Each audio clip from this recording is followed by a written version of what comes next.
pero lo que voy a hacer al principio es plantear algunas puntuaciones, unos minutos, como introducción, para que después empecemos a intercambiar a partir de las preguntas, comentarios que ustedes quieran hacer. Así que voy a pasar algunos slides. Quiero ver si alguien me puede hacer feedback que se está viendo. Sí, se ve. Bárbaro, bárbaro. Bueno, la idea es pasar algunos unos slides, pero que a modo disparadores, que no sean algo, que no se sienta como una clase, digamos, ¿no? Ni mucho menos. Pero me parece que está bueno graficar algunas cuestiones o esquematizar algunas cuestiones que voy a ir planteando. En principio, en materia de salud mental, para pensarlo desde las políticas públicas de salud mental, nosotros tenemos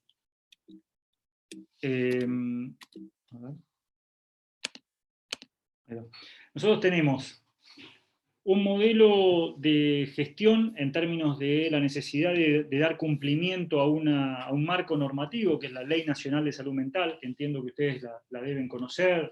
Después podemos charlar un poco sobre esto, si la trabajaron o no, en el ámbito académico. La Ley de Salud Mental plantea un modelo de atención, que es el de salud mental comunitaria, y plantea un modelo de organización de los sistemas de salud, que son las redes de salud mental con base en la comunidad. Pero esto no es lo que pasa en la práctica en nuestro país, por lo menos en la mayoría de las provincias de nuestro país, en las que el modelo de atención es el que podemos llamar, perdón, pero está ladrando mi perro, no sé si se escucha de fondo, el modelo de atención tradicional, que no es solo de salud mental, sino que es modelo tradicional de salud, que ustedes quizás lo deben haber estudiado como el modelo médico hegemónico. En salud mental podríamos decir el modelo psiquiátrico hegemónico, o asilar manicomial, también se le suele decir. Entonces, primera cuestión que me parece importante analizar, porque no podemos hacer un análisis diagnóstico de qué pasa con la salud mental en nuestro país, tanto de los problemas de salud mental prevalentes como de cómo está organizado el sistema de salud y cuáles son los principales problemas, si no tenemos en cuenta que subyace a este análisis una tensión que es histórica, pero que sigue estando vigente, entre dos modelos de atención, que también están atravesados por modelos de formación. Digo, para pensarnos también como estudiantes universitarios, una carrera de grado, que también está atravesada por esta tensión de paradigmas de un modelo de profesional, de una formación tradicional, ¿no? La atención individual, de un profesional de la salud más pensado para el consultorio en el ámbito privado, versus un profesional que tenga competencias para trabajar desde la complejidad de los procesos salud, enfermedad, atención, cuidados, con competencias para trabajar en la salud pública, en fin, en dispositivos no tanto asistenciales, sino de prevención y promoción, etc. Bueno, esa tensión es la que hoy, en parte, es una de las razones por las cuales cuesta tanto implementar la ley de salud mental, y todavía la foto del sistema de salud de nuestro país dista mucho de lo que está planteando la ley de salud mental, de un modelo de atención comunitaria, de una red integrada con base en la comunidad. Entonces, este estado de situación lo que genera hoy es que siga habiendo una enorme brecha entre los problemas prevalentes de salud mental y cómo, como decía recién, y cómo están organizados los sistemas de salud. ¿Qué quiero decir con esto? Que hoy los problemas prevalentes, en principio diría, hoy los problemas de salud mental forman parte de los problemas prevalentes de salud. Y esto es algo a tener en cuenta, porque se lo suele subestimar dentro de las decisiones políticas sanitarias. Es decir, quienes están a cargo de las carteras de salud, o sea, a nivel nacional, en las provincias o en los municipios, en general tienen otras prioridades y no la atención de la salud mental. Cuando en realidad, si vamos a los números, es decir, a la prevalencia, hoy los problemas de salud mental tienen mayor prevalencia que otros problemas de salud que quizás en la práctica tienen más acciones. en términos sanitarios. Digo, tienen servicios más grandes, tienen más inversión económica, presupuestaria, etc. Entonces, ese es un problema. Digamos, la subestimación tiene que ver con esto, con que en realidad los problemas de salud mental que son prevalentes no tienen la debida atención. Y además, si nos metemos y hilamos un poquito más fino, vemos que, ¿cuáles son esos problemas prevalentes? Y nos damos cuenta que esos problemas de salud mental tienen que ver con los trastornos del estado de ánimo, entre ellos la depresión, los trastornos de ansiedad, las conductas suicidas, los consumos problemáticos. Es decir, problemas psicosociales que podrían y deberían tener una intervención temprana desde la promoción de la salud, desde la prevención primaria, desde la prevención secundaria, en el primer nivel de atención, en los dispositivos comunitarios. Pero eso no es lo que pasa en la realidad. En la realidad lo que vemos es que la mayoría de los centros de salud no intervienen en cuestiones que tienen que ver con salud mental. Entonces, hoy lo que vemos es que el modelo de atención imperante es hospitalocéntrico, es decir, está más centrado en la atención en el segundo nivel de atención, los hospitales, en el especialista, en un modelo en donde la decisión que se suele tomar ante un padecimiento mental agravado es la internación y la internación prolongada, y esto en parte tiene que ver con esto que decía de la falta de detección temprana. Es decir, si la mayoría de los centros de salud no atienden los padecimientos mentales, no tienen actividades de promoción de hábitos saludables, de prevención primaria, es decir, prevención inespecífica, que intenta evitar que una enfermedad se produzca, en este caso trabajando lo que son los factores de riesgo para un padecimiento mental, si no tienen prevención secundaria, si no tienen detección temprana, y cuando aparece alguien que tiene cierta sintomatología, no lo alojan en ese primer nivel de atención, sino que lo que hacen es derivarlo al segundo nivel, en realidad estamos teniendo básicamente dos problemas. Cuando esa persona llega al segundo nivel, al especialista, no tiene turnos, porque si toda la población va directo al especialista, está claro que no hay sistema que aguante. Entonces, hay personas que llegan tarde y que además no tienen respuesta. Y por otro lado, este llegar tarde que acabo de decir, en realidad de lo que se trata es de personas que, como no se las detectó ese padecimiento tempranamente, cuando empezaron a sentirse mal, como pasa como cualquier otro problema de salud que no es tratado a tiempo, se va agravando y nos encontramos con personas que luego llegan a la guardia descompensadas, con una crisis, internación, psicofármacos, ¿no? Toda una serie de dispositivos que son más caros y que además lo que hacen es llegar tarde, ¿no? Y hubo personas que tuvieron deteriorada su calidad de vida durante mucho tiempo por no haber una detección temprana. En fin, ese modelo imperante, hospitalocéntrico, de internación prolongada, en donde el paciente es el paciente pasivo, el modelo médico hegemónico, ¿no? Asistencial, de entender el padecimiento mental en realidad desde la lógica de la división tajante entre salud y enfermedad. Entonces un padecimiento mental en realidad queda reducido a una taxonomía que define con claridad síntomas que se transforman en patologías, y patologías que en general son pensadas desde una mirada simplista, ¿no? Unicausal, la intervención más desde la unidisciplina o disciplina única y no de la interdisciplina. Bueno, un modelo que ustedes ya lo deben haber estudiado. Pero por otro lado, esto va de la mano de una organización de los sistemas de salud en donde vemos que lo que más hay es servicios especializados y lo que menos hay es cuidados informales y autocuidados, cuando en realidad lo que se recomienda es todo lo contrario.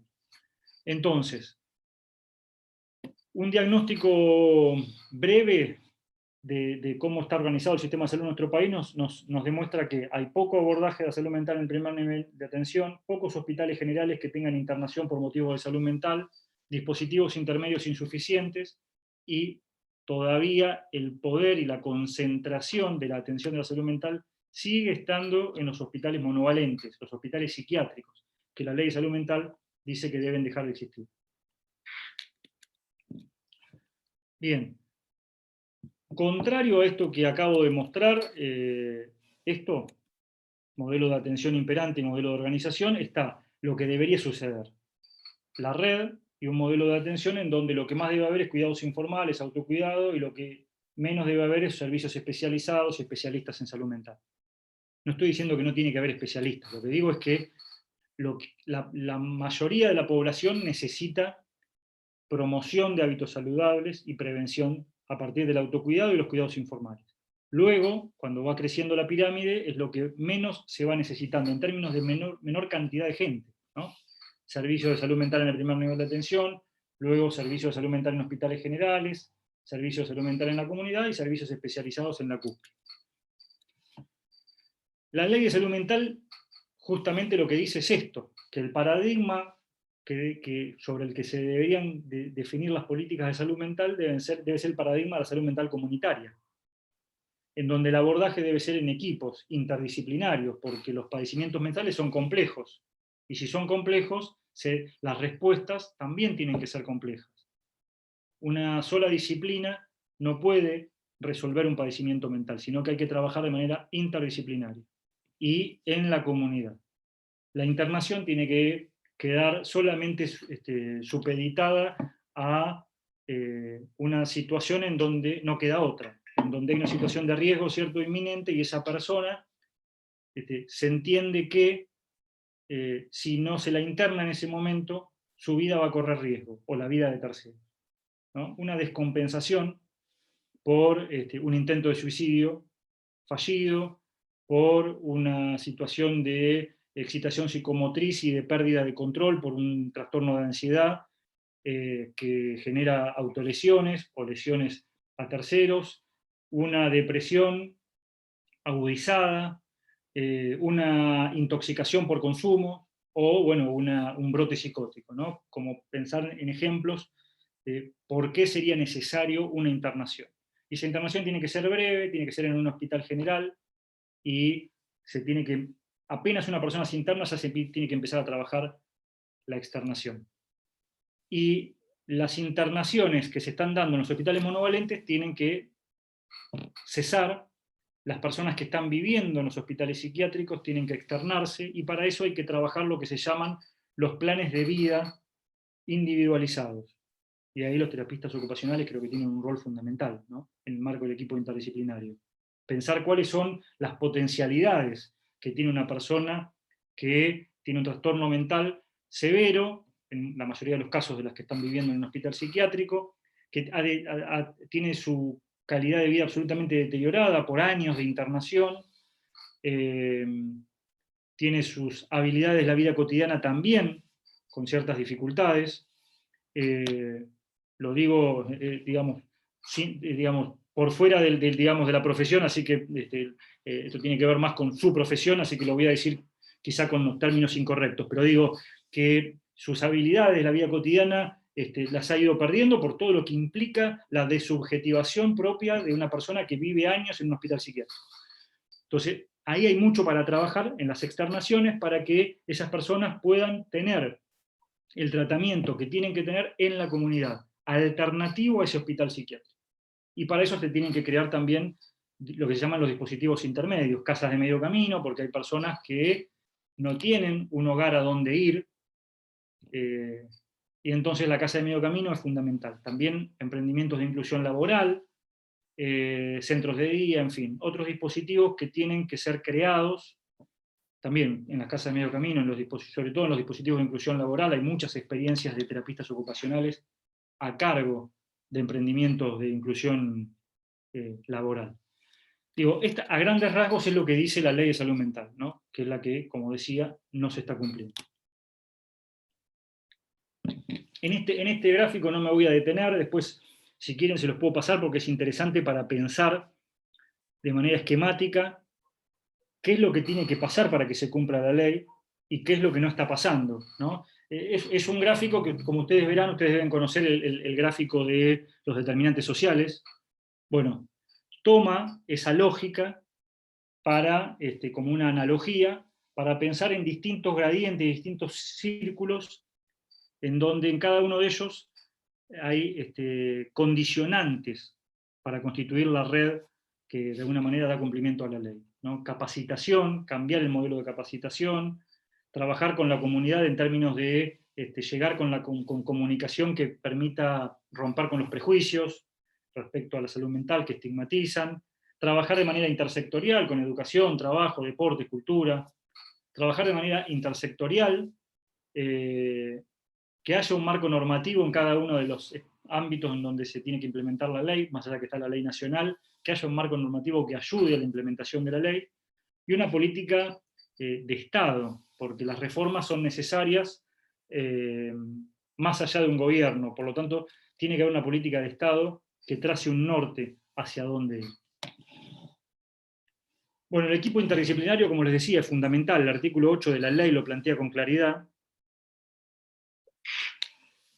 y aquí hay que pensar en un equipo que no solamente hable de interdisciplina dentro de la salud mental, sino con otros profesionales médicos de otras especialidades, para contribuir a romper con esa frontera que hay entre la salud física y la salud mental, que no deja de ser una frontera ficticia.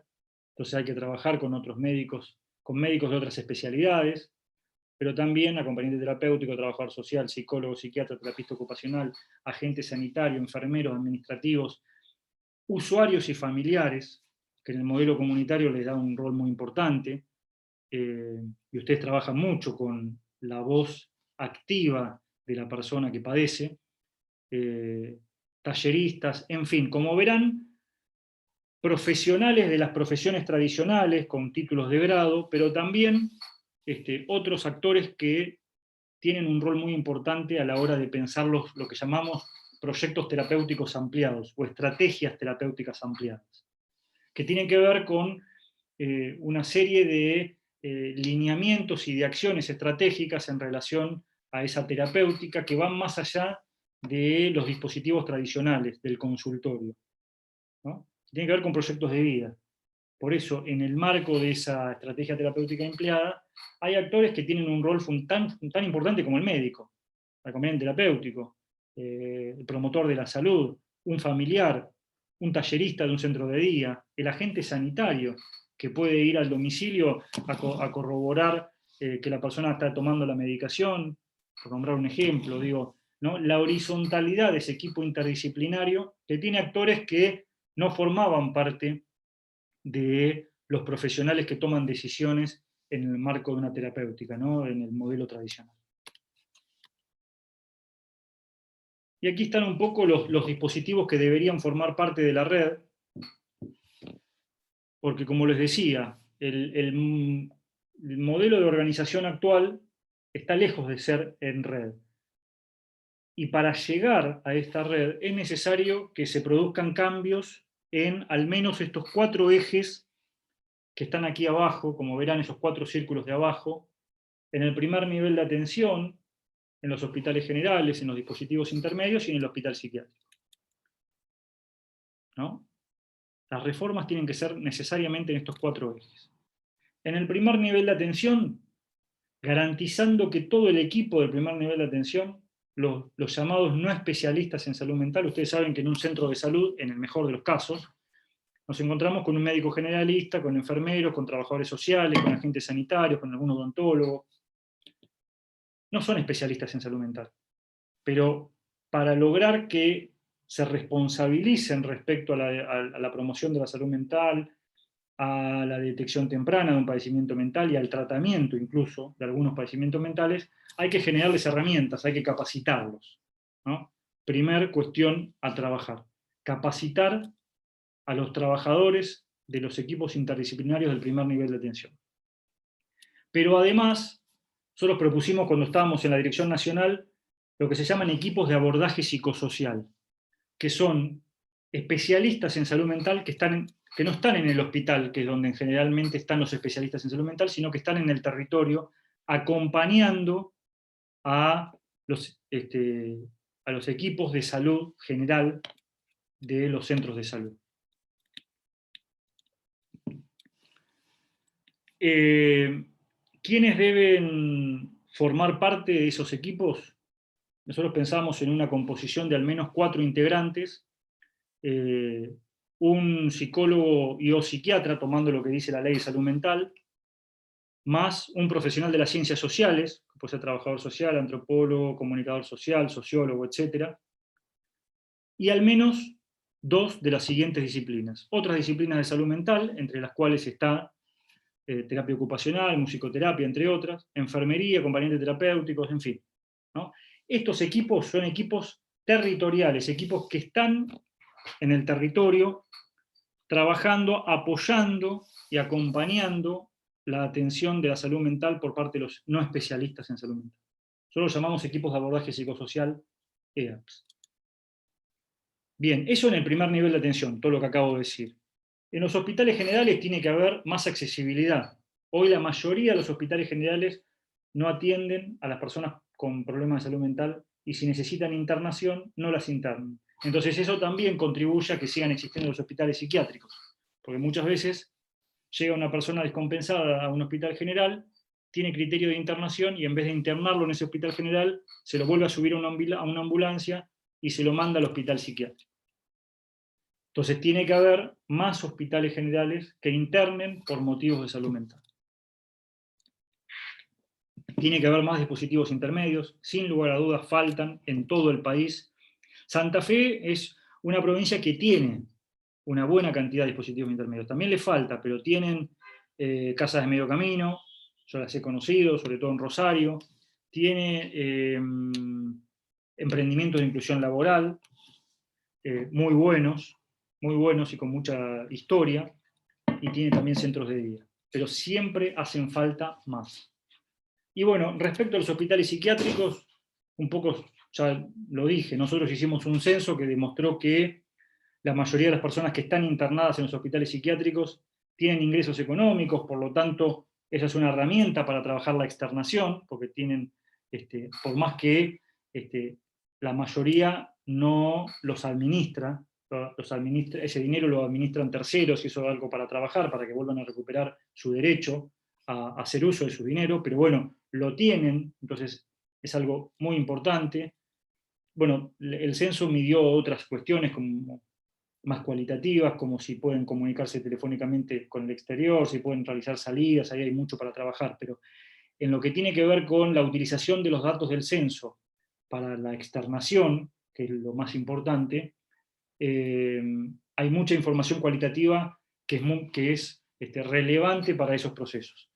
Y lo más importante es que este censo demuestra que el manicomio manicomializa, por decirlo de una manera, que la lógica manicomial tiende a las internaciones prolongadas, el promedio de internaciones de 8 años,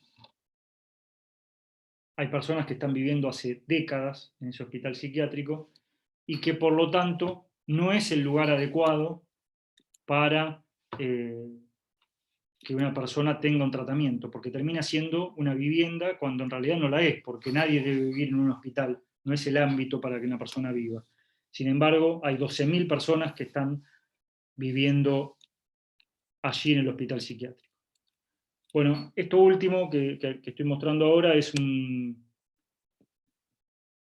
documento que nosotros trabajamos en la Dirección Nacional, que después Rubinstein la firmó como una resolución y que está vigente, que es directivas respecto a qué tienen que hacer esos hospitales psiquiátricos para transformarse y adecuarse a la ley de salud mental. Como verán, hay mucho por hacer, hay una distancia enorme entre cómo debería funcionar el sistema de salud mental en nuestro país para que dé respuesta a los padecimientos mentales prevalentes hoy, cumpla con la normativa vigente y garantice derechos que hoy no están garantizados, y no están garantizados por lo que acabo de decir, porque la mayoría de las personas que tienen problemas de salud mental no tiene respuesta. Es decir, pensemos, y con esto cierro, como dos problemas que están en los extremos. Hay muchas personas que tienen padecimientos mentales y que hoy no están teniendo un lugar a donde acudir porque los centros de salud del primer nivel de atención no tienen las competencias como para alojarlos, porque cuando van a una guardia muchas veces no los atienden. Entonces hay muchas personas que están cursando padecimientos mentales y no tienen un tratamiento, y en el otro extremo tenemos que donde se sigue invirtiendo mucha plata es en el manicomio, en donde hay personas alojadas, mal atendidas, desatendidas, a las que se le están vulnerando muchos derechos, entre ellos el derecho a vivir libremente, y que además son dispositivos que están hechos para un problema de salud que hoy no es prevalente, que es los trastornos mentales severos, y que además ya hay evidencia que demuestra que no solo que no cumplen con el objetivo que deberían cumplir, que es dar salud, digamos, sanar, curar, sino que además la evidencia muestra que en esos lugares las personas terminan viviendo y que en realidad la internación por un padecimiento mental, primero, debería tratar de evitarse, pero cuando es necesaria debería hacerse en un hospital general como cualquier situación aguda por otro problema de salud. Entonces, esos son a grandes rasgos los dos grandes problemas. Hay mucho por hacer, se avanzó bastante en el país en muchas provincias, pero estamos lejos de tener un sistema de salud que garantice derechos. Hay muchas otras cuestiones para charlar, pero las podemos las puedo ir comentando a partir de los diálogos que vayamos generando. Si les parece, corto por acá y vamos intercambiando.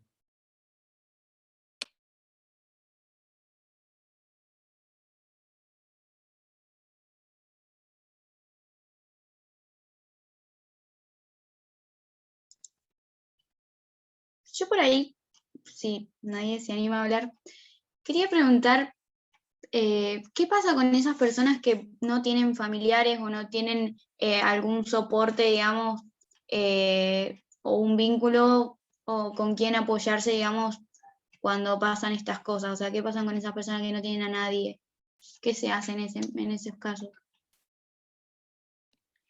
¿Vos te referís a personas que hoy están en tratamiento ambulatorio o que están en un hospital psiquiátrico y que se está trabajando su externación? No, en los que están en un hospital y se está trabajando la externación. O sea, después en la externación, digamos, ¿qué pasa? Bueno, por eso, ahí es donde yo les decía esto de lo que llamamos el proyecto de vida singular, ¿no? Que se tiene que ir trabajando. O sea, cuando hablamos de externaciones en un hospital psiquiátrico no estamos diciendo que de un día para el otro no vamos a cerrar el hospital y van a quedar todos los pacientes en la calle, sino que es un proceso que en muchos hospitales psiquiátricos se viene haciendo y se ha hecho incluso antes de la sanción de la ley. Pasa que la ley lo que obliga es que esto se haga de una manera, digamos, más acelerada, más planificada y con un norte claro que es externar hasta el último paciente para que el hospital psiquiátrico como tal se cierre. Pero digo, el proceso es un proceso en donde se va trabajando con cada uno de esos pacientes en relación a, y nosotros tenemos un instrumento que forma parte de esa resolución, un instrumento en donde se va trabajando con cada uno de los pacientes en una serie de preguntas que tiene que ver con distintos órdenes de la vida de esa persona, ¿no? Cuánto hace que están internados, si tienen familiares o no, cuál es el problema de salud que tiene, si tiene casa o no tiene, si tiene ingresos o no, qué tipo de medicación que toma, bueno, una serie de preguntas que de alguna manera va armando un estado de situación. A partir de ahí se va pensando eh, cuál es la mejor forma de generar esa red, ese dispositivo singular para ese paciente en el afuera, por decirlo de una manera, no en la comunidad. Entonces, una pregunta clave es si tiene familia o no. Si tiene familia, ahí hay un trabajo para hacer, que lo tiene que hacer el equipo, que es ir hablando con esa familia para ver si esa familia, qué rol va a poder cumplir acompañando el proceso terapéutico en el afuera, ¿no? ¿Va a poder cumplir un rol y qué características tiene ese rol? Porque puede ser desde alojar a esa persona y que viva en esa casa a, bueno, no, puede cumplir un rol pero no lo puede alojar. Entonces hay que ver dónde vive esa persona. Entonces ahí es donde entra en juego la casa de medio camino. Pero también puede ocurrir un caso como el que decís vos, digamos, que directamente no haya familia. Y esto se ve mucho, sobre todo en los grandes hospitales psiquiátricos, digo, el Borda, el Moyano, el Menchor Romero, que aloja personas que vienen del interior del país de hace décadas. Entonces, se intenta igual articular con el sistema de salud de la ciudad, de la provincia, de donde esa persona era, para ver si hay algún vínculo, si queda algún familiar. Si lo hay, se trata de trabajar algo de esto. Y si no lo hay, bueno, está la casa de medio camino, en principio, y se trata de trabajar para generar vínculos. Es decir, puede que alguien conozca en el afuera, ¿no? Y ahí se empieza a trabajar esta cuestión. Pero en el peor de los escenarios está el dispositivo casa de medio camino con alto nivel de apoyo. Ese es por lo menos el término que nosotros usamos, porque ustedes saben que los dispositivos habitacionales suelen tener muchos nombres. Residencias asistidas, residencias protegidas, dispositivo habitacional, casa de medio camino, en fin. Nosotros hablamos de dispositivos habitacionales con distintos niveles de apoyo. Entonces, hay dispositivos habitacionales de bajo nivel de apoyo, esto quiere decir que los que van a vivir en esa casa se pueden manejar bastante bien, sin un acompañamiento full time, por decirlo de una manera, ¿no? Están en condiciones de hacerse cargo de la casa, desde la limpieza de la casa, desde cocinarse, desde el aseo personal, desde manejar lo que tiene que ver con los trámites de la casa, etc. Pueden autoorganizarse y tener ciertas reglas de convivencia. Entonces, bajo nivel de apoyo. ¿Qué significa bajo nivel de apoyo? Que pasa durante la mañana el enfermero, la enfermera, un psicólogo, a un agente sanitario, un acompañante terapéutico, un terapista ocupacional, etc. Pasan, tienen algún tipo de rol, pero mínima intervención. Después, por supuesto, esas personas continúan con el tratamiento, cada uno de ellos tendrá que ir al psicólogo un día a la semana, al psiquiatra, podrá ir al centro de día, se podrá ir trabajando su inserción laboral, ¿no? Cada uno de los integrantes de esa casa de medio camino. Y en el otro extremo están las casas de medio camino de alto nivel de apoyo, en donde, bueno, ahí conviven personas que tienen un alto deterioro de distintos, digamos, por su propia patología, por lo que hizo el manicomio con esas personas, y entonces necesitan quizás tener enfermería las 24 horas del día, ¿no? Hay casas de medio camino que tienen enfermería por turnos, y que alguno dirá, no, lo ha dicho, bueno, pero entonces es lo mismo que el manicomio, pero chiquito, ¿no? Si vos vas a tener enfermería las 24 horas del día en esas casas de medio camino, ¿cuál es la diferencia? En vez de que esas 5 personas estén en el hospital psiquiátrico, donde además hay otras 100, bueno, son 5 nada más. Dividiste el manicomio en muchas mini manicomios. Bueno, no es así, porque ahí hay dos principales diferencias. Una, esa persona no está internada, está viviendo en una casa, por más que haya enfermeros las 24 horas. No es que está internada y tiene régimen de salida, no, es un conviviente de una casa, ¿no? No está internado.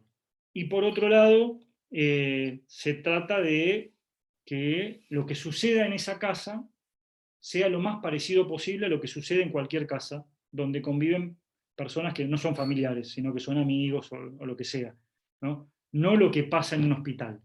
Por ejemplo, no hay, y esto es una recomendación en realidad, porque hay casas de medio camino que sí lo tienen, no debería haber dispositivos terapéuticos ni individuales ni grupales en la casa, ni talleres.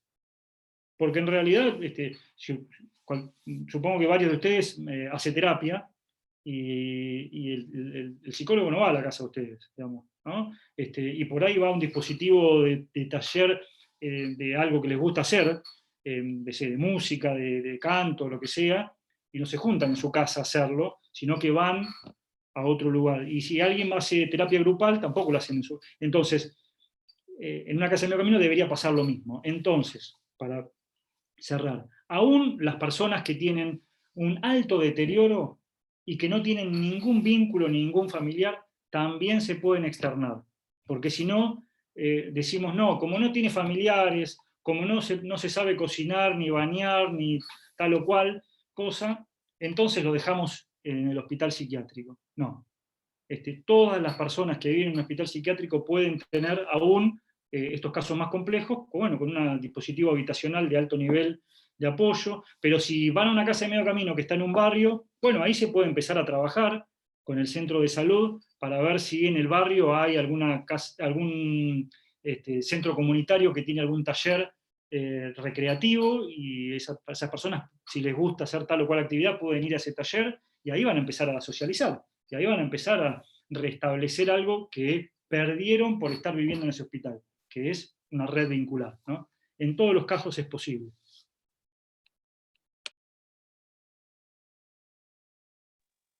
Ahí preguntaban también en el chat si salud mental es lo mismo que discapacidad. Bueno, eso es algo que ha ido cambiando también con los cambios de paradigmas, ¿no? Que también los paradigmas también cambiaron dentro de lo que es la discapacidad, ¿no? Un paradigma de una discapacidad que se centra justamente en lo que las personas no pueden por su discapacidad, y por lo tanto se priorizan los apoyos, que en realidad más que apoyos son, yo diría, sustitutos, es decir, hay otros que terminan haciendo y decidiendo por la persona que tiene discapacidad porque es un incapaz, entonces no tiene autonomía, no puede decidir. Este era como el modelo viejo de la discapacidad. Ahora hay un modelo de la discapacidad a partir de la Convención que hace referencia a que toda persona tiene capacidades, más allá de su discapacidad. Y en principio se tiene que presumir la autonomía en las decisiones de la persona. Lo que no puede hacer, se generan apoyos y ajustes necesarios para acompañarlo. En salud mental es lo mismo, ¿no? Entonces, una persona porque tiene un padecimiento mental no es un incapaz que no puede hacer, sino que necesita apoyos en algunos órdenes de su vida. Ahora, el punto de coincidencia entre los dos conceptos es que hay padecimientos mentales que generan discapacidades, ¿no? Y que podríamos decir entran dentro de lo que es la discapacidad intelectual, ¿no? Ese es como el punto de coincidencia. A mí no me gusta hablar de una persona con padecimiento mental dentro de la discapacidad.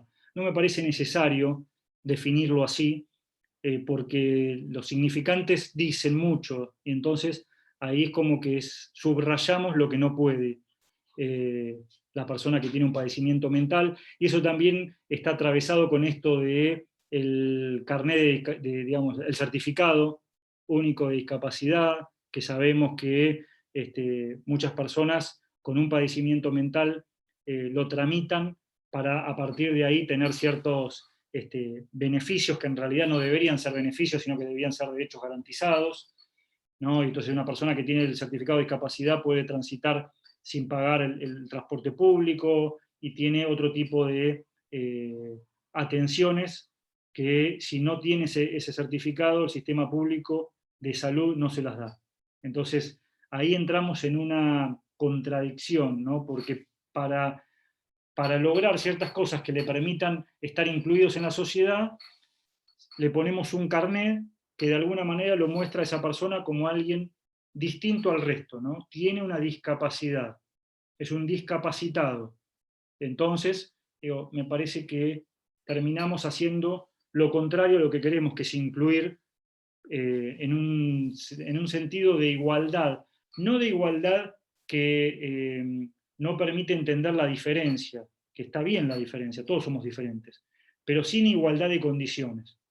Entonces, si tenemos todos las mismas oportunidades, no importa si yo tengo hipotiroidismo, diabetes, hipertensión, soy corto de vista, o tengo depresión, o tengo psicosis, ¿no? No debería importar, debería tener las mismas oportunidades. Entonces, la lógica del concepto de discapacidad en general, por más que el paradigma ha cambiado, todavía ubica a la persona con discapacidad como el pobrecito. Y no está bueno que una persona con un padecimiento mental se la ubique en ese lugar. Pero bueno, no sé qué opinan ustedes. Bien. Si quieren más, además de preguntar, digo que podamos intercambiar y poner en discusión, por ahí que me digan, mira, no estoy de acuerdo, qué sé yo, y discutimos, charlemos, somos pares. Sí, acá por ejemplo, bueno, Araceli, que es la que había hecho la pregunta sobre salud mental y discapacidad, te agradece porque está por hacer la práctica profesional en salud mental, así que bueno, le viene muy bien. Eh, También comenta de esto, hablando del certificado. El certificado de discapacidad debería ser un certificado único de prestaciones, un acceso al sistema o certificado de accesibilidad, como lo llaman ahora. Y también pregunta Marianela, ¿cómo se actúa o qué medidas se toman con respecto a una persona que requiere ayuda pero se niega a aceptarla?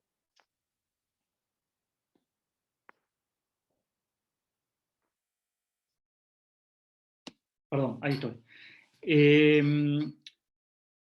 Bueno, ese es un tema polémico, porque ahí entra en juego el tema de la autonomía, ¿no? Cualquiera de nosotros que tiene un problema de salud, eh, tenemos el derecho a rechazar un tratamiento, a decir que no queremos que, digamos, que nos curen, digamos, ¿no? Salvo que por ese problema de salud esté en riesgo nuestra vida, ¿no? Salgamos brevemente de un problema de salud mental, pensemos en un problema cardiológico, respiratorio, eh, y no queremos tratarnos. Tenemos el derecho a hacerlo. Rige el principio de autonomía. Ahora, si yo tengo un infarto en la vía pública, no me van a preguntar. Me cargan a la ambulancia y me atienden en la guardia. En salud mental pasa algo parecido. Es decir, ante cualquier padecimiento mental, tenemos derecho a no ser tratados o a rechazar un tratamiento, pero si estamos en una situación de crisis, como las que nombré hoy, bueno, el sistema de salud tiene la obligación de darnos tratamiento de manera urgente, es decir, de llevarnos a una guardia, aún contra nuestra voluntad, y si el equipo en ese momento entiende que esa persona está en riesgo para sí o para tercero, como dice la ley, lo puede internar aún contra su voluntad, lo que se llama la internación involuntaria. Ahí sí se puede internar y se debe internar a alguien contra su voluntad, ¿no? Esto entró en debate con el caso del cantante, de Chano, ¿no? Que algunos que están en contra de la ley decían falsamente, bueno, pero es culpa de la ley porque una persona cuando está en una situación así de crisis, si la persona dice yo no me quiero internar, hay que dejarlo que se vaya. No, eso no es así. Si la persona realmente está en riesgo, repito un poco los ejemplos que nombré hoy. Una persona que tiene ideación suicida y que está por intentar suicidarse. Una persona que está en una descompensación psicótica y está alucinando y delirando y agarra un cuchillo, para tomar un ejemplo conocido. O tiene una intoxicación por un consumo excesivo de lo que sea. Ahí no se le pregunta. En realidad, lo dije por decirlo de una manera, en realidad sí se le pregunta. Siempre hay que tratar de lograr la voluntad de la persona, pero si la persona no está en condiciones de decidir porque tiene un brote, o está en condiciones de decidir en un caso de ideación suicida, por ejemplo, está ubicada en tiempo y espacio, pero su pulsión de muerte es tal que por más que le digas, mirá, vamos a la guardia, que te vean, que tomar un calmante y te internamos por un tiempo para que puedas estar mejor, la persona dice, yo no me quiero internar porque yo lo único que quiero es matarme, lo único que quiero es morir, ¿no? Es consciente, pero no quiere internarse. Bueno, si realmente está en riesgo, se lo interna igual, aún contra su voluntad. Pero son solamente esos casos. Y Sacando eso, esos casos, sí. te pregunto, ¿eso es, por ejemplo, obligación de un familiar denunciarlo o no? O sea, que si un familiar no lo denuncia, ¿qué pasa? O sea, ¿la ley puede recaer sobre ese familiar? No, en realidad más allá de lo legal, digo, ¿no? Lo que debería suceder es que un familiar, cuando ve que alguien padece, tratar de acercarse para tratar de que esté mejor, ¿no? Buscar estrategias. Ahora, no lo puede lograr, tratar de convencer, o sea, no alcanza con hablar, con las estrategias que van generando en el interior de la familia, tratar de convencerlo de que vaya a una consulta profesional. Buscar distintas estrategias. Si estamos hablando de una psicosis, es más difícil, ¿no? Perdón. Porque una de las características de la psicosis es que no hay conciencia de enfermedad. Entonces ahí hay que buscar otras estrategias, por ahí que el familiar vaya. Estamos hablando de una situación que no es crítica, ¿no? Sino que, bueno, están viendo que la persona está sufriendo, está padeciendo, está teniendo síntomas que son inequívocos de un trastorno mental. Bueno, y acercarse el familiar hacia al equipo para que ahí busquen estrategias para tratar de acercarse de distintas maneras y convencer a esa persona que vaya al tratamiento. Ahora, cuando la cosa se pone más complicada es un poco lo que les decía recién, cuando ya ahí la autonomía del paciente tiene menos importancia, es cuando está en una situación crítica. Ahí yo diría, más que denunciar, es el familiar lo que tiene la obligación de hacer es que si está en una situación de crisis, es de llamar a la guardia para que acuda rápidamente. Eso es lo que tiene que hacer el familiar. Y la guardia tiene que acudir, no se necesita como antes una orden de un juez. La guardia tiene que acudir y tiene que llamar al auxilio de las fuerzas de seguridad si es necesario. Y la policía tiene que acudir también, por más que no haya ningún tipo de orden judicial, porque se presume que la persona está en riesgo. Ahí entonces, ahí es cierto que hay un gris, porque ¿cómo determinamos que está en lo cierto el familiar en ese momento de que realmente hay que llevarlo a la guardia? Y no es que, bueno, está molestando el familiar, el paciente familiar, ¿no? O simplemente, no, bueno, simplemente, en realidad no es simple un padecimiento, pero sí, por ahí lo que está viendo es que la persona está sufriendo, está padeciendo, está consumiendo, está teniendo actitudes que complican la relación en la vida cotidiana, pero que no está en riesgo. Ahí, entonces, hay un gris, porque si no, entonces, por cualquier cosa, llamo a la guardia y que vengan a buscar a la familia y se lo lleven. No, tiene que ser una situación de crisis, pero bueno, ante la duda puede llamar y la ambulancia tiene que acudir. Y ahí, si el profesional que se acerca comprueba que esa persona está en riesgo, ahí es donde tiene que pasar todo lo que les decía, ¿no? Hay que cargarlo y llevarlo. Ahora, el familiar en principio lo que tiene que hacer es, si ve que está en crisis, llamar a la guardia. Ahora, si no lo hace, un poco lo que vos preguntabas, y en realidad más que una responsabilidad legal, lo que tiene una responsabilidad como familiar en no estar pudiendo ayudar a esa persona en el momento en que lo necesita, digo, ¿no? Supongamos que no lo hace y esa persona que está en crisis termina produciendo un daño a sí mismo, se termina suicidando, sea por una ideación suicida o sea por una descompensación psicótica en donde en el medio de esos síntomas, de esa alucinación o delirio, se termina matando. O termina agrediendo a un tercero. Bueno, entiendo que no hay ahí una responsabilidad legal a ese familiar. Yo No quería hizo lo que tenía que preguntarte, hacer. Sí. yo te quería preguntar esto, un poco lo que venís hablando, de que me llama la atención cómo interactúa por ahí lo que es el sistema penitenciario con lo que es el sistema de salud.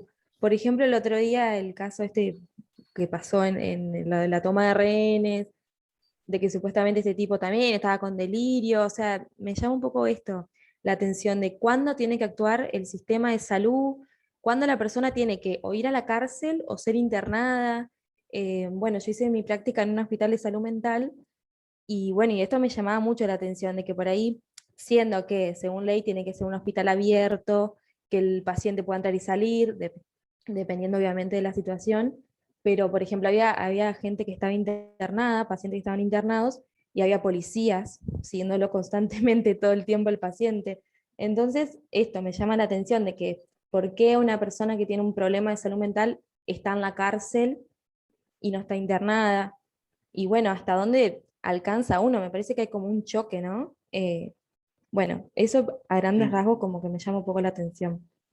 Sí, ese es un grave problema que todavía tenemos y que, bueno, da para largo en realidad, pero que, bueno, de manera sintética, en realidad, con lo que nos encontramos es con dos normativas que chocan, digamos, el Código Penal y la Ley de Salud Mental. Lo primero que diría es que un padecimiento mental no produce hechos de violencia per se, digamos, ¿no? Sino que son dos cuestiones que en principio van por carriles separados.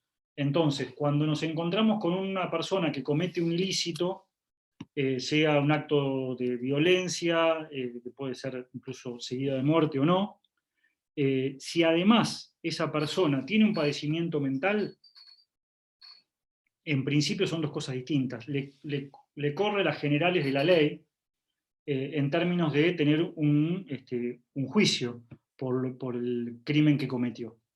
Ahora, si la persona, en el momento en que comete ese crimen, está en una situación de descompensación, como las que acabábamos de nombrar, en el sentido de no estar ubicado en tiempo y espacio, y según lo que dice el Código Penal, en el artículo 34, esa persona no es consciente de sus actos, ni puede manejar su conducta, y esto se comprueba. Para comprobarse tiene que ser en el momento en que a esa persona la agarran, que le hagan un análisis interdisciplinario, diagnóstico, y se comprueba que esa persona en ese momento no era consciente de sus actos, esa persona se declara inimputable. Cuando se declara inimputable quiere decir no se lo puede imputar de algo que no lo hizo intencionalmente, sino que lo hizo producto de su padecimiento mental. Ahí no es una pena. Ahí la medida de seguridad es la de tener una atención debida de salud, que ahí es donde hay un gris, en donde terminan yendo o a una cárcel, pero con un cuidado especial, o terminan yendo a un hospital psiquiátrico, pero también tienen un cuidado especial, porque no es un paciente común, porque es un paciente que está custodiado por la policía. Toda esa parte funciona muy mal en nuestro país. Pero lo que me parece importante marcar es que lo que primero tenemos que diferenciar es que una persona que está en una situación en donde agrede a terceros o a sí mismo y está descompensado, cuando vos decís, bueno, pero ¿quién tiene que intervenir? Primero tiene que intervenir salud, porque ante todo es una persona, yo no me quiero meter en el caso de la toma de rehenes porque no queda claro, que ahí el ministro de Seguridad decía que estaba delirando, no queda claro que haya sido así. Pero digo, supongamos que es así, supongamos que una persona entra porque dejó de tomar la medicación, por lo que sea, es psicótica y empieza a tener un brote y agarra de rehén a sus familiares, etc. En principio, hay que tratar de que esa persona deje de hacerse daño y deje de hacer daño a terceros, y para eso hay protocolos de intervención, profesionales de salud, más policía, tratando de intervenir para sacarle el cuchillo, para lo que sea, para reducirlo. Y a partir de ahí, lo que tiene que intervenir es salud, porque esa persona es una persona que por su problema de salud descompensado está en riesgo, está padeciendo. Digo, pensemos un ejemplo totalmente distinto. Una persona que tiene diabetes y que no está en tratamiento y tiene un shock y a partir de ese shock iba manejando y pierde el control y choca. Esa persona, y supongamos que choca a alguien, ¿no? Y mata a alguien. Nadie va a pensar, bueno, lo primero que hay que hacer con esa persona es meterla presa, ¿no? Hay que llevarla al hospital rápidamente para atenderla. Después se analizará si es un homicidio doloso o no, o es inimputable, pero primero su salud. Bueno, esto es lo mismo. Una persona que está descompensada y que está poniéndose en riesgo y está agrediendo a otros o agrediéndose a sí mismo, primero salud, ¿no? Porque no está siendo consciente de sus actos. Sí. Disculpe, Luciano. Quería aportar que yo recuerdo de la teoría en salud mental, dentro de la ley, un artículo, puede corregirme, yo lo voy a decir con mi palabra, dice, bueno, o sea, los avances en la nueva ley de salud mental está en que es el equipo interdisciplinario el que decide sobre la internación cosa que antes lo hacía un juez, y después que va a ser un seguimiento constante que tiene como tantos días para que permanezca internado. O sea, no es como antes que una vez que ya era paciente en salud mental, quedaba para siempre, digamos. Ahora tiene un tiempo de evaluación y seguimiento. ¿Puede ser así? Así es, sí. Las internaciones siempre tienen que ser breves y tienen que tratar de ser de manera voluntaria, como les dije, es decir, hablando con el paciente y tratando de convencerlo, que lo mejor para ese paciente es estar internado. Ahora, si no se lo convence y la internación es involuntaria, es decir, contra la voluntad del paciente, no deja de ser una medida de privación de la libertad de esa persona. Entonces ahí se activa una medida de seguridad, de seguridad no es la palabra correcta, de contralor judicial respecto a esa internación. Entonces hay que darle aviso a un juez informándole, ¿no? Yo como psicólogo y fulano de tal, psiquiatra o enfermero, quien sea, o terapista ocupacional, tiene que ser por lo menos uno de los dos que firme, tiene que ser psicólogo o psiquiatra, pero el segundo puede ser de cualquier otra profesión. Decidimos internar a fulano de tal por tal razón, porque intentamos buscar estrategias que eviten la internación y creemos que no son oportunas, y por eso lo internamos. Eso se le manda al juez. Y el juez tiene a partir de ahí la responsabilidad de ir monitoreando esa internación. Entonces, si pasan 60 días y la persona sigue internada, porque lo que se presume es que la internación tiene que ser breve, cuando hablamos de breve hablamos de semanas, pero puede ser que una internación tiene que prolongarse un poco más porque el psicofármaco que se le prescribió no hizo el efecto necesario, porque se está trabajando ese afuera que hablábamos hoy, que preguntaba Florentina, digamos, con los familiares. Supongamos que es alguien que tiene familiares, pero que a partir de esa descompensación que hizo que esa persona se interne, esos familiares no quieren saber más nada, entonces hay que empezar a trabajar esto de la casa de medio camino, y pasaron las semanas y la persona sigue internada. Bueno, si pasan 60 días, el juez ahí tiene que preguntarle al equipo, ¿por qué sigue internado fulano de tal? ¿No? Ese monitoreo justamente lo plantea la ley para evitar lo que decíamos de las internaciones prolongadas, que es lo que históricamente pasó. Una persona entró por una crisis y ahí quedó. Y pasaron las semanas, pasaron los meses, pasaron los años y la persona quedó. Para evitar eso es que están esos artículos que decías vos, Araceli. También otra de las cosas, por si todavía nadie va a comentar en el micro, esto que, bueno, comentabas recién de los fármacos y los medicamentos, digamos, a veces no hacen efecto y demás. ¿Cuál es el nuevo paradigma que plantea la ley con respecto a este tema con los fármacos? Y bueno, y también preguntaban por ahí ¿cómo decirlo? ¿Quién va a poder garantizar esos fondos, digamos, si son las prepagas, si son las mutuales, o quién, digamos, va a abastecer eso? Bueno, respecto a los psicofármacos, la ley no plantea nada en contra de ellos. Lo que sí, el cambio de paradigma que plantea la ley implica pensar en la complejidad que decíamos hoy, ¿no? Corrernos de esta lógica tradicional de que la enfermedad mental tiene una causa solamente biológica y neurológica, y por lo tanto el principal tratamiento es el psicofármaco. Esto es un poco la historia, ha sido así, ¿no? Entonces, la ley de salud mental un poco lo que plantea es, no hay una división tajante entre salud y enfermedad, la cosa es más compleja, es multidimensional. Entonces, el tipo de abordaje correcto es el interdisciplinario, que decíamos hoy. Y en ese abordaje interdisciplinario, cada una de las disciplinas aportan distintos dispositivos para esa estrategia terapéutica ampliada que hablábamos hoy. Entonces, interviene el psicólogo, interviene el psiquiatra, interviene el trabajador social para más la cuestión psicosocial, interviene el terapista ocupacional, intervienen las distintas disciplinas si es necesario en el caso, en cada caso. Entonces, si se evalúa que es necesario que esa persona tome un psicofármaco, está bien. Y por supuesto que el psicofármaco lo prescribe el médico, ¿no? No otro profesional no médico. El único que puede prescribir un psicofármaco es el médico. No solo el psiquiatra, por supuesto que el psiquiatra es el especialista, pero también un médico de familia puede prescribir un psicofármaco tranquilamente.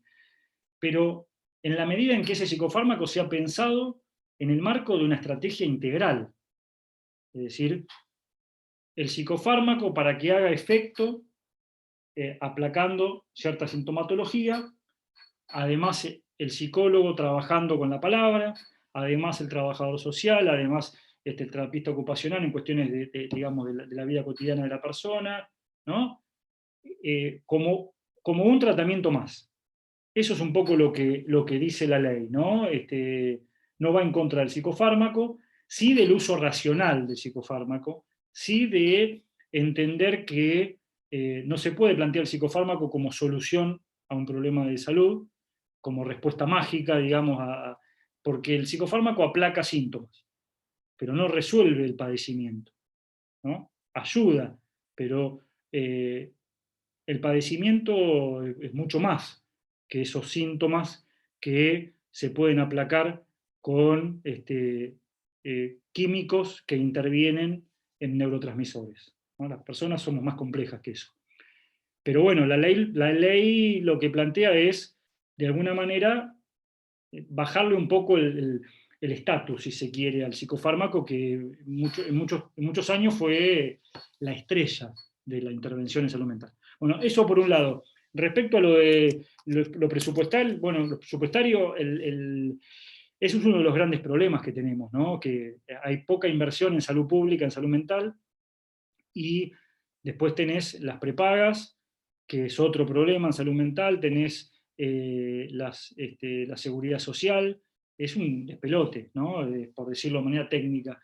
Las personas, depende de dónde viven, cómo es el sistema de salud donde están viviendo, si tienen una prepaga o tienen una obra social sindical, van a tener determinado acceso a la atención. Y por otro lado, la transformación del sistema de salud mental para que cumpla con la ley de salud mental no es lo mismo en el ámbito público, que ahí tienen responsabilidad quienes están a cargo de los sistemas de salud, que en el ámbito privado, que estamos hablando de empresas que atienden la salud mental y que las obras sociales les pagan a esas empresas hoy, no por lo que está proponiendo la ley de salud mental, sino por lo que la ley de salud mental dice que no debería suceder más, porque hoy quienes tienen clínicas privadas se les paga por la internación, que es justamente lo que hay que desincentivar. Por lo tanto, ahí también habría que cambiar el modelo de financiamiento de la parte privada. No sé si se entiende, pero a grandes rasgos digo, ahí también hay otro problema, porque hoy estamos pagándole a los privados para que internen, cuando en realidad tenemos que tratar de que hagan prestaciones de prevención y promoción de la salud. Yo tengo una consulta que capaz que es una pavada, pero bueno, es saber si los padecimientos mentales son complejos o los hacemos complejos. Los hacemos complejos, pero por un desconocimiento, por ser, digamos, por mucho tiempo fue algo tabú. Bueno, eso. Cuando decís los hacemos complejos, ¿a qué te referís? A que por ahí, por desconocimiento, no sabemos cómo intervenir, en el caso de, por ejemplo, algún familiar o estar en una red de apoyo. Bueno, es medio difícil por ahí, no se conoce cómo se interviene, cómo ayudar con respecto a lo que se venía hablando antes, en ese sentido, digamos, no hay información de eso circulando. Como cursos de RCP, digo, en ese sentido. Sí, está claro. Yo ahí diferenciaría complejo de complicado o difícil. Cuando hablamos de complejo, de complejidad, hablamos de que en realidad, esto es un poco lo que les decía, es falso creer que hay una división tajante entre salud y enfermedad. Entonces yo digo mental, digo, yo no tengo un padecimiento mental, entonces eso quiere decir que estoy 100% sano mentalmente. O yo tengo tal o cual síntoma, tengo tal o cual padecimiento mental, entonces soy un enfermo mental. No, la cosa es más compleja. Vivimos permanentemente en nuestra vida cotidiana con momentos de bienestar emocional, momentos de malestar emocional, o padecimientos o dolencias, que algunos hacen síntomas, y cuando hacen síntomas se transforman en una enfermedad mental que requiere un tratamiento. Pero no hay una división tajante, entonces ahí es donde digo, no es simple, es complejo.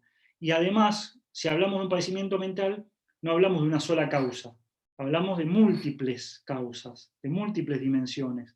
¿Por qué yo padezco lo que padezco? Y hay dimensiones que tienen que ver probablemente con lo biológico, con lo intergeneracional, con lo heredado, si se quiere, con lo genético, pero sobre todo tiene que ver con nuestra historia de vida, con lo que nos pasó en el desarrollo de nuestro psiquismo, de las vivencias que fuimos teniendo, de los aprendizajes, de los roles maternos y paternos, del encuentro con el otro.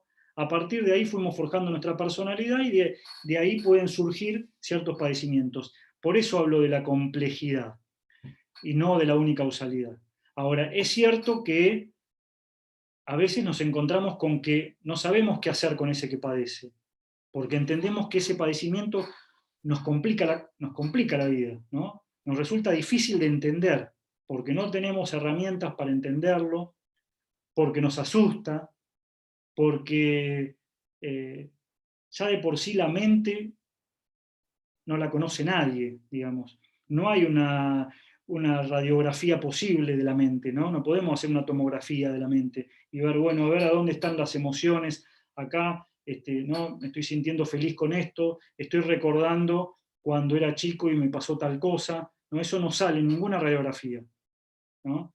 Nadie puede saber vos qué estás sintiendo vos hoy, en qué momento te sentís feliz, triste, en qué momento la ansiedad es tal que evitas tal o cual cosa porque eso te hace acordar de tal o cual momento traumático de tu vida.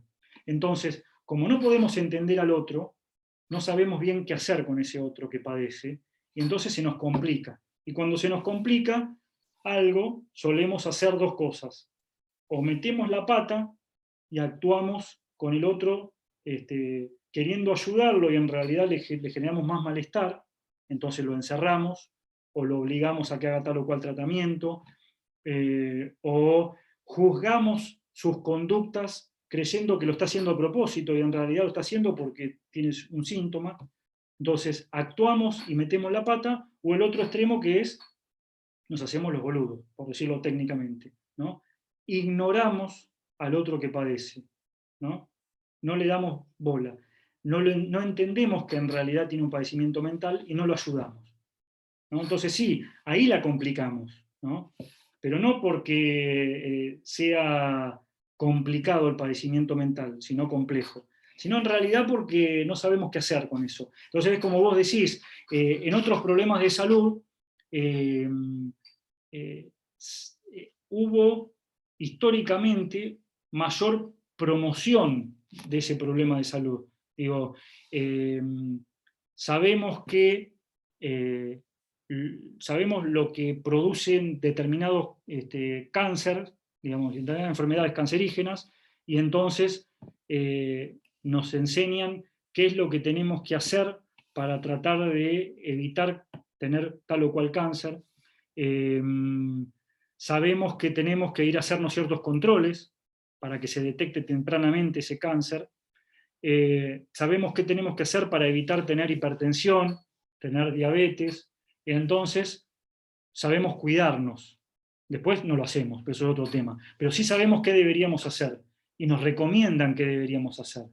Y si tenemos un familiar que tiene hipertensión, le podemos sugerir, che, pará, no comas con sal, no hagas tal o cual cosa, deja de fumar, ¿por qué no salís a caminar? Etcétera, etcétera. Ahora, en lo que tiene que ver con un padecimiento mental, no sabemos bien qué hacer. No nos enseñaron qué hacer. No nos enseñaron cuáles son los factores de riesgo, cuáles son los factores protectores, qué podemos hacer para tratar de evitar que un familiar o un amigo tenga un padecimiento mental. No sabemos qué hacer para ayudarlo cuando empieza a tener un síntoma, cómo hacer para escucharlo y a partir de esa escucha proponerle cambios en su vida para que esté mejor. Y eso me parece que es una de las cuestiones que tenemos que trabajar y que todos los profesionales de la salud tenemos que tener herramientas para acompañar a las familias a que puedan ser agentes de salud mental, agentes de cuidado y promotores de salud mental, porque todos podemos ser promotores de salud mental teniendo información básica, ¿no? Entonces, si hubiese más agentes promotores de la salud mental, vamos a necesitar menos psiquiatras y menos psicólogos. Y una de... Puede ser, Sí, Carla. no hay problema. Iba a preguntar justo como terminaba de decir, ¿puede ser esa la brecha en la baja inversión en atención primaria o prevención?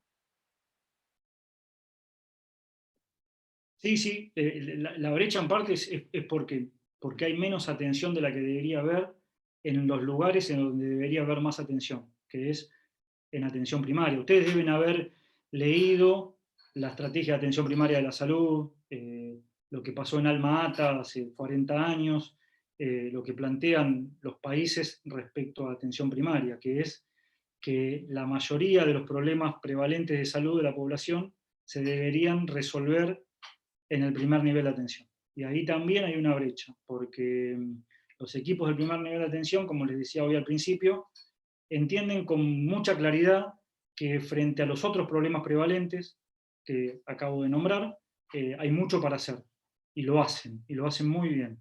Ahora, en general, cuando se trata de un país, o sea, cuando se acerca alguien a un centro de salud y les plantea algún signo o síntoma que puede tener que ver con una enfermedad respiratoria, cardiovascular, o que pueda derivar en un cáncer, rápidamente saben cómo detectarlo, saben dar recomendaciones, incluso saben tratar en ese centro de salud a ese problema, y no es necesario derivar a un especialista.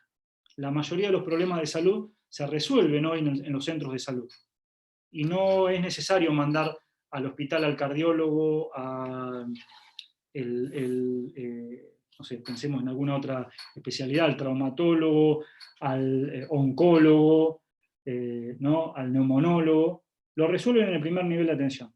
Ahora, cuando llega alguien y dice, me siento un poco triste, y ahí no saben bien qué hacer, en general.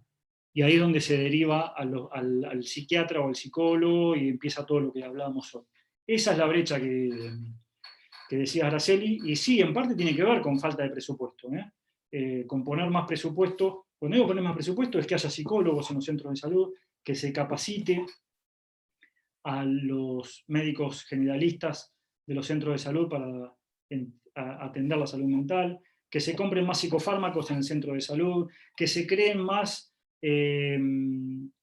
dispositivos grupales y talleres en los barrios, porque eso también es salud mental, ¿no? Entonces, a veces es necesario no tantos edificios de salud, no tantos ladrillos, y crear grandes hospitales, y no tantos resonadores o ¿cómo se llama? Bueno, no me sale la palabra, digamos, dispositivos tecnológicos, y más inversión en lo que se llama tecnología blanda, que es profesionales y trabajadores que estén en el barrio trabajando para que haya personas más sanas desde lo biológico y también desde lo mental, ¿no? Ahí es donde creo que habría que invertir más. Y una de las últimas preguntas es cómo se puede intervenir con las personas que se ven afectadas por el paciente, digamos. O sea, si se atiende a las personas también que están rodeadas, o sea, quienes rodean al paciente, o solamente se centran en el paciente. No, cuando hablamos de una estrategia terapéutica ampliada, hablamos de que, además de todo el equipo, tiene que tener un rol muy importante, en principio el paciente, como hablábamos hoy, un paciente activo, que pueda decidir también sobre la estrategia terapéutica, y por supuesto los familiares, ¿no? Porque, ya lo decía Pichon Rivière, ¿no? La persona que enferma en realidad es el emergente o el depositario, decía Pichon, de una enfermedad familiar, ¿no? Entonces, suena fuerte, pero en principio podríamos decir, en esto de la complejidad que hablábamos de la enfermedad, de la multicausalidad, bueno, las relaciones familiares forman parte de lo que terminó condicionando ese padecimiento mental. Entonces, el tratamiento los tiene que incluir a los familiares. Y cuando digo incluirlos es en principio que tengan un rol. Y para que tengan un rol hay que trabajar con esos familiares, ¿no? Hay que convocarlos, hay que dialogar con los familiares.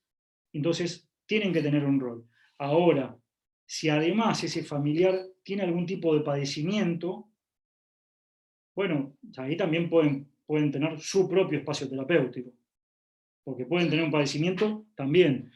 ¿No? Si no, decimos que el padecimiento de una persona es complejo, pero el del familiar no es complejo, es unicausal, porque padece porque tiene un familiar enfermo. No. Puede ser que el familiar también tenga un padecimiento por múltiples razones, entre ellas por lo que le produce tener que acompañar a un familiar enfermo.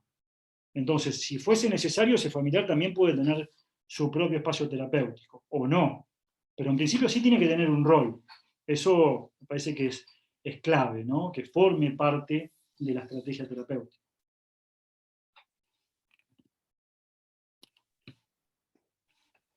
Bien. No sé si además quiere preguntar algo. Bueno, llegando al final de la charla, bueno, primero que nada, obviamente, darte las gracias, Luciano, y darle las gracias a todas las personas que se han quedado un miércoles hasta casi las 9:30 de la noche acá formándonos, capacitándonos. Obviamente decirles que desde la franja como conducción del centro de estudiantes vamos a seguir apostando a estos espacios de crecimiento como futuros profesionales, y que obviamente esto se logra gracias al aporte de todos ustedes que participan y que están presentes siempre, y obviamente decirles que para que podamos seguir construyendo le vamos a pedir que nos acompañen. Así que bueno, sin más, nuevamente agradecerles, y la verdad es que estamos muy contentos de que se hayan podido sumar.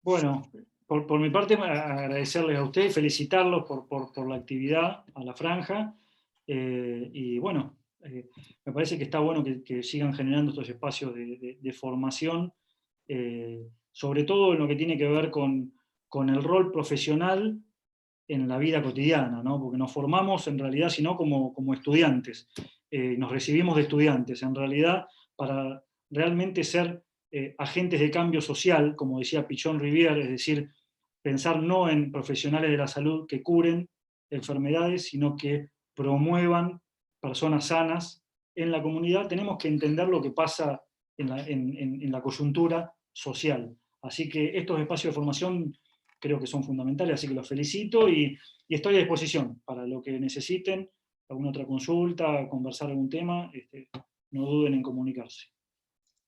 Bueno, muchísimas gracias y bueno, esperamos que el próximo año o los próximos meses podamos estar viéndonos de manera presencial en la Facu. Te vamos a invitar, obviamente, Lucho.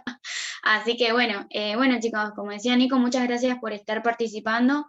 Es fundamental que tengamos estos espacios, aparte es súper divertido, así que podamos charlar y que re bien que hayan prendido las cámaras y que nos podamos ver un rato, a pesar de la virtualidad que, bueno, hoy en día nos está separando un poco. Así que bueno, muchas gracias a todos y nos estamos viendo la semana que viene. Así que como dijo Nico, esperemos que nos puedan estar acompañando para poder seguir generando estos espacios. Así que bueno, muchas gracias a todos y a todas. Que tengan un lindo fin de semana. Adiós. Adiós.